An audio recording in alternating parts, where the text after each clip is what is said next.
I've had 6 Chihuahuas. One of them, Sophia, was with me for 11 years, right up until we lost her.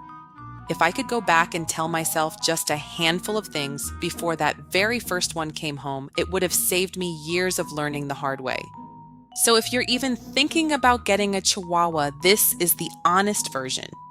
This isn't the cute one. I'm including the parts I got wrong. And stick around, because the thing that surprises every new owner is the one I'm saving for last. Quick thing before we start. Every point on this list is tied to a real dog. You can read Chihuahuas are stubborn on 10 different websites, but I can show you the 6 dogs that taught me what's actually true and what's just a myth people repeat. So let's get into it. Number 1 is the one nobody warns you about, and it starts the second you bring them home. Number 1 is something nobody tells you. It's just how attached these dogs get. People call them Velcro dogs, and they are not exaggerating. My Callie follows me from room to room. If I stand up, she stands up. If I go to the bathroom, she comes too. It's the sweetest thing in the world. But there's a catch.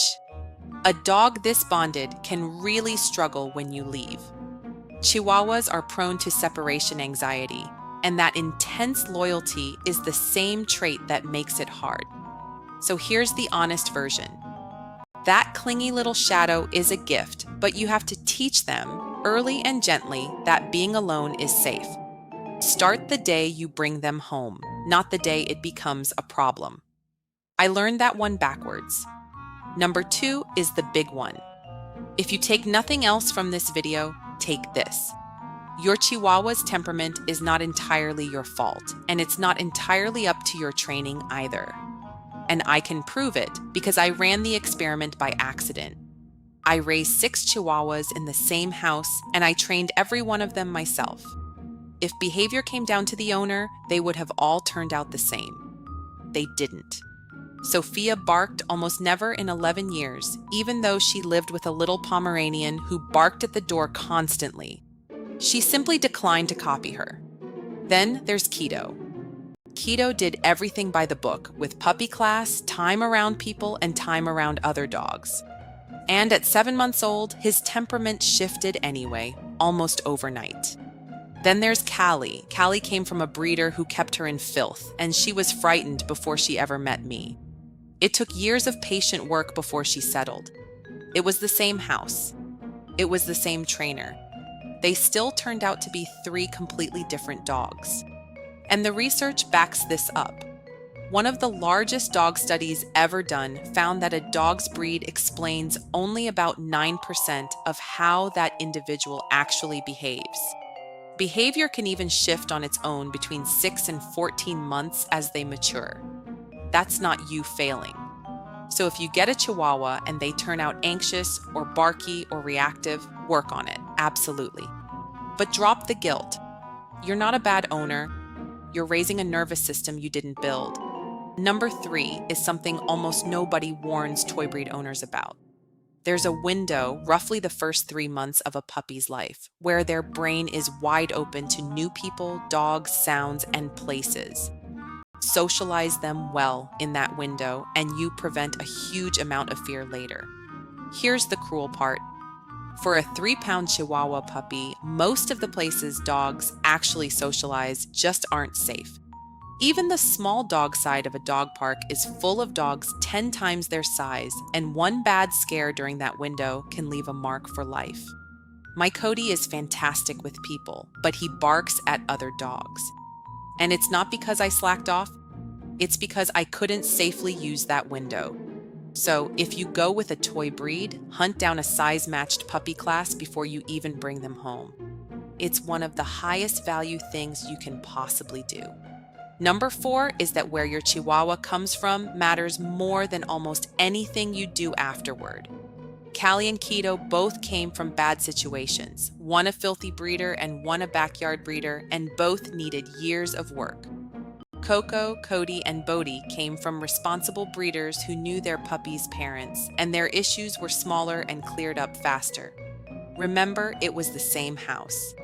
They just started from different places. Good breeders screen for temperament, not just cute coats and colors, because a calm nervous system doesn't show up in a photo. And here's one hard rule while you're vetting breeders.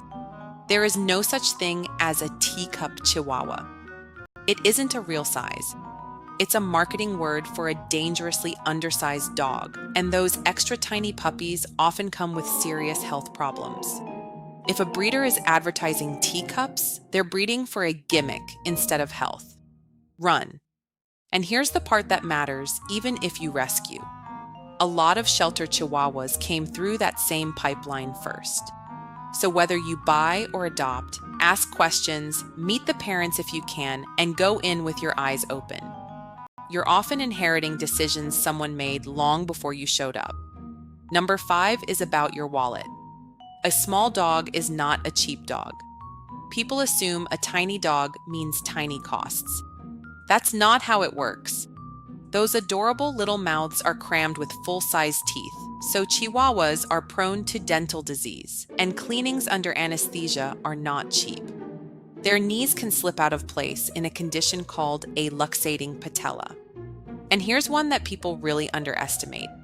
It's how often you feed them.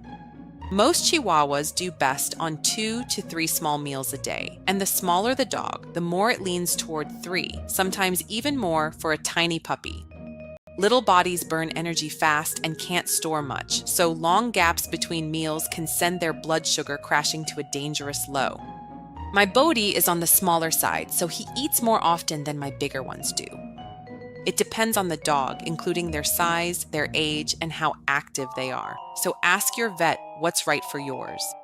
But the rule of thumb is simple. Small and often beats big and rare. None of this is meant to scare you. It's meant to help you budget honestly, so a vet bill is a plan and not a panic. And here's one that's completely free to get right. Use a harness, never a collar. A Chihuahua's windpipe is delicate, and a collar yanking on that tiny neck is a real risk. Use a harness from day 1. Number 6 is quick, and it's the reason you see Chihuahuas in sweaters and assume the owner is just extra. They're not. Chihuahuas genuinely get cold. They're tiny, they're lean, and they lose heat fast, so that sweater isn't a costume. It's basically a coat. If your Chi is shivering, burrowing under every blanket in the house, or doing that little tremble, that's not always fear. Sometimes they're just cold. Keep them warm, especially at night. I actually made a whole video on whether Chihuahuas get cold at night, and it's up in the corner. And number 7 is the one I promised, the one that surprises almost everyone. Chihuahuas live a long time. We're talking 14, 16, sometimes 18 years or more. When you get a Chihuahua, you're not signing up for a few years. You could be signing up for 2 decades. And I want to be honest about why that matters, because it's the same reason Chihuahuas are one of the most surrendered breeds in shelters. People's lives change over 16 years. They move, they have kids, and their situations shift, and the little dog gets left behind. Sophia was with us for 11 years, and I would give anything for 11 more. I know exactly what those years are worth now, every single one of them. So before you bring one home, ask yourself honestly, not just whether you can care for a puppy this year, but whether you can be there for this dog for the next 15.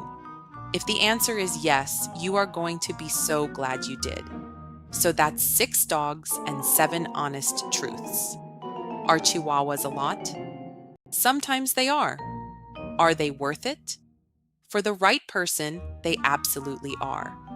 They're loyal, they're hilarious, and they've got more personality per pound than any dog alive. Once a Chihuahua picks you, you're theirs. If you watched all of that and thought, yep, I'm still in, then good. That's exactly the person a Chihuahua deserves. I made a free starter guide for your first week with everything to buy and set up before they come home, and it's linked below. And if you want to see which type of Chihuahua actually fits you, watch this next. It's the video I wish every new owner saw first. I'll see you in there.